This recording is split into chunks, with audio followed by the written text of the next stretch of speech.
Hello and welcome to Washington, D.C. and the U.S. Capitol building. I'm here for, well, not really to make a video, but I did have some time and there's a project that I've been working on that has led me to want to cover a particular topic. So let's get into it.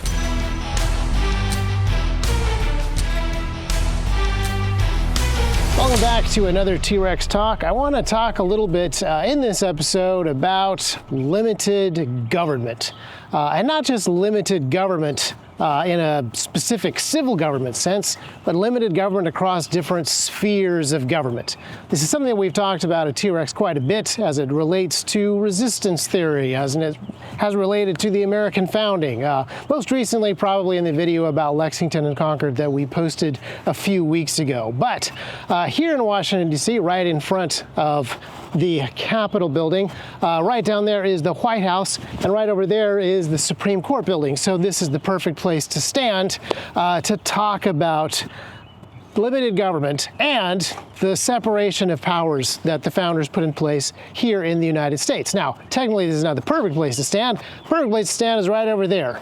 They're putting on an event. All kinds of tents and backhoes and stuff, forklifts building things. Every time I come here and I try to shoot a video, there's something in the way. Last time I tried to shoot a video over there, it was about 3D printed guns, and I had to go way far away, and it didn't work out as well as I want. And now I'm over here.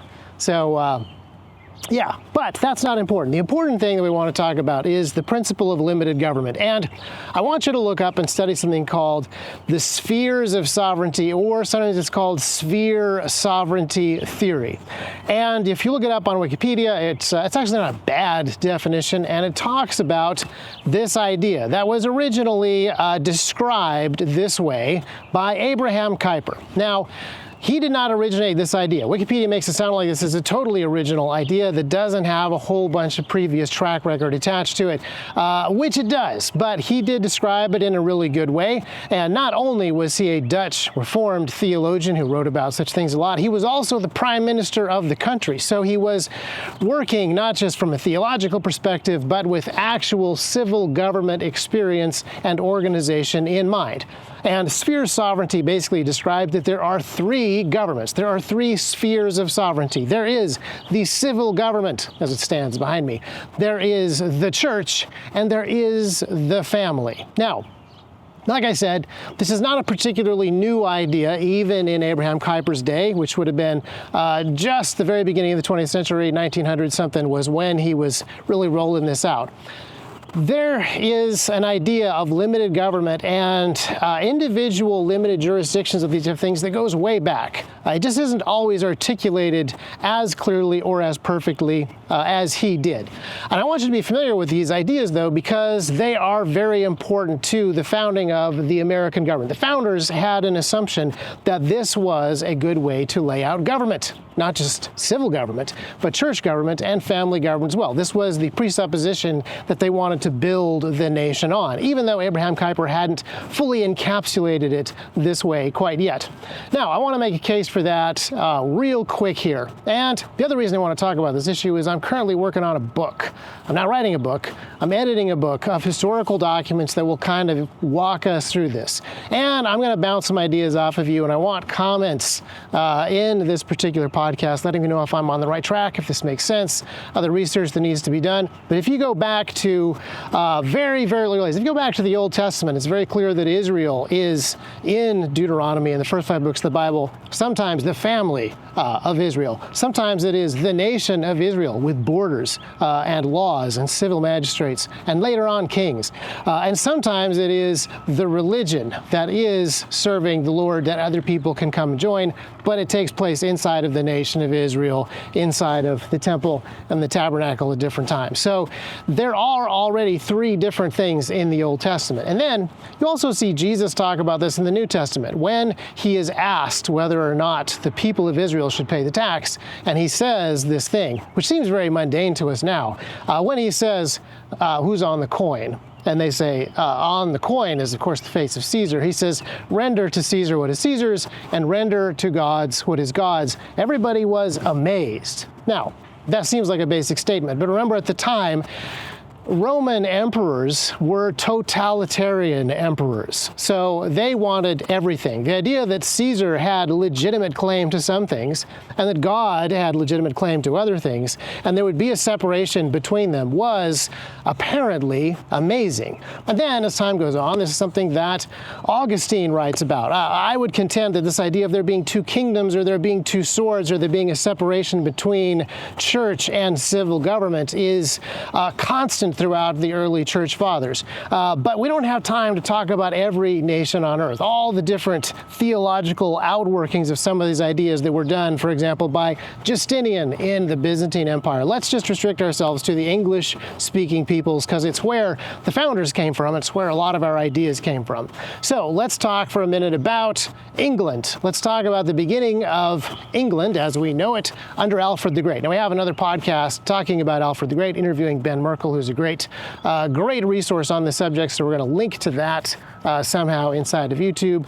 But one of the things that Alfred did is not only unite the clans, not only defend the physical nation of Britain from the Danish invaders, he also codified the law. And he codified the law underneath the Bible, but brought in all of the previous Anglo-Saxon kings, the rulings, and he wrote that down in a judgment book, also known as a doom book, his book of judgments, his book of the law.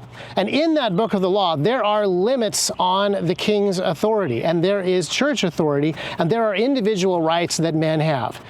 Now, he is talking about families when he talks about men that have households. He just doesn't necessarily use the word family. And moving forwards from this point in time, there are these assumptions that the king is going to be under the law. There are going to be church institutions that are also under the law, but they are separate from the king's authority. And there's going to be families, individual rights that exist as well. Now, families don't get talked about quite as much, and there's a couple of reasons for that. In some countries, individuals don't really have rights, so neither do families, so it just kind of goes without being said. But then there's other places where individuals do have rights, but individuals are just expected to have families, so that also kind of goes without saying. Individual household rights imply a household that is a family, not just a guy who has weapons, rights, responsibilities, etc. Now, this kind of gets tested in the 1200s. There's a Prince John, not the Robin Hood one, who becomes King John, and he's pretty bad. He alienates everybody. He breaks most of the laws. He's not obeying the principles that have been laid down by Alfred, and his nobles resist him. They actually force him to sign the Magna Carta to bring him in line. The Magna Carta assumes a lot of these same assumptions that Alfred had, that the church has freedoms, rights, responsibilities, and so do free men and their households. And the king has limits to his power. He also has some responsibilities. Now, this is kind of a theme as we look at some of these historical documents. People lay things out and they try these things for generations. And the pendulum swings one way or another, and sometimes there's a course correction. The Magna Carta is like a course correction as people strayed away from some of these legal principles. And when John was outnumbered by his nobles, his own nobles, theoretically, they work for him. But they explained to him they only work for him on the basis of actual law. And when he unkings himself, when he will not uphold the law, they will resist him, and they're prepared even to go to war with him. So he does sign the Magna Carta. But then he immediately goes to the Pope. Now, this is a complicated story because John has annoyed the Pope and been excommunicated at this point. But he goes to the Pope and says, I just signed this document called the Magna Carta. It's no good. You have to annul it as Pope, as Supreme Pontiff. You have to annul this document so that I am not bound by it. And the Pope liked the idea of being able to annul documents that have been signed by kings, and so he did. And that kicked off the Barons' War, where the barons fought against King John. And unfortunately, they were not able to definitively defeat him. He died of dysentery in the conflict, and fortunately, the royalists who were with him very hastily reissued the Magna Carta and conceded to the barons, and it became, or was recognized as the law of the land and a foundation of constitutional understanding, that there are limits to the king's power and that he is under the law and not over it. But the pendulum continues to swing around for a while. In the 13 and 1400s, you start to get popes who consider themselves to be above kings. They take territory from kings. They have a couple of very interesting situations that would be really good to go into in maybe a more detailed podcast, where they start wars. They are the people who actually start crusades. They are the people who actually levy taxes against the citizens of other countries. The idea that the church is a separate institution, but it is above the institution of the crown, this is an idea that is floated by largely popes. And in the 1500s, that gets challenged by Martin Luther and the Protestant Reformation. Now, at first, the Protestant reformers are on the sides of the kings because the kings are, for the most part, defending the reformers against the Pope. They like the idea of having more freedom and more autonomy and less being bossed around by Rome, and so they are on the side of the reformers, sort of. Henry VIII is the perfect example of this. You probably know the story of Henry VIII. He had 6 wives. It's a great Rick Wakefield album, so you know that that's how we define greatness in the English monarchies. But he wanted to annul one of his marriages, and the Pope said no. So he took the opportunity of this new Protestant Reformation to split away from Rome, and he also managed to take that opportunity to capture all of the churches, all the land, tremendous property in Britain that had been claimed by the Catholic Church, the Roman Catholic Church. He reclaimed all of that, and then rather than place that under the authority of an autonomous church, place that under the authority of the new Church of England, which is entirely under the crown. So that is what England looks like for the next few hundred years. This jockeying for position of these different separate institutions and authority structures is going on, and it's just kind of interesting to look at. Now, while that is all going on, America gets found, and a lot of the original colonists from Britain come to America as they're trying to avoid some of these squabbles. Some of it is actual war, like the Huguenots from France are trying to avoid genocide being perpetrated by the Catholic government, and some of them come here. A lot of the separatists and the Puritans who don't want to be in an English church that is completely subservient to the crown because they see these as separate institutions, they come here. They come here to build colonies and homes and towns and businesses and their own churches that they believe are separate institutions. All of this is going on throughout some pretty tumultuous times in history, but also some really fascinating times in terms of discovery of this new world. In some ways, I would say the situation in Europe is so complicated that it's great to look at the way that the colonies operated. Different colonies wrote their own compacts. Now, they still saw themselves as English subjects under the crown. They had signed colonizing documents with the crown where this land was recognized as English land. They saw themselves as a new group of landowners under the king, and not in any way connected to Parliament back in Britain. Now, by the middle of the 1600s, Europe is a very complicated mess of Reformation and Counter-Reformation and a whole lot of bad blood between countries that goes back for centuries. So let's look at the New World for just a second. You have these different colonies in America that are set up under the authority of the British Crown, but not connected to the existing government structures of Britain like Parliament. Parliament is attached to lords and commoners that own land, and the New World is new land. So the colonists believe that they have the authority to set up new government structures. Like in Virginia, the House of Burgesses. Essentially, it's a parliament for Virginians. They still see themselves as subjects of the crown. They still see themselves as Englishmen, but they have their own parliament, essentially, and they elect their own people and have representative government, and also, to a large extent, write their own laws. And so as you see these colonies being formed, and you see these guys writing the compacts and the constitutions of these colonies, you see the level of authority that they believe that free men should have. You see the things that they believe about how institutions should be set up, and set up separately so that they do not interfere with each other. And you can also see the way that they interact with each other. So there's a fascinating thing that happens where a bunch of the New England colonies form a confederation together. Now today, the way that we think about high government, like federal government, going down to local government, we would say that local government gets to do super basic stuff like maybe municipal civil ordinances, for example, possibly sales tax stuff. And then the highest levels of government is for warfare. This is theoretically where we're supposed to declare war at Congress. We haven't technically had Congress declare war since the Second World War, but that is the original idea.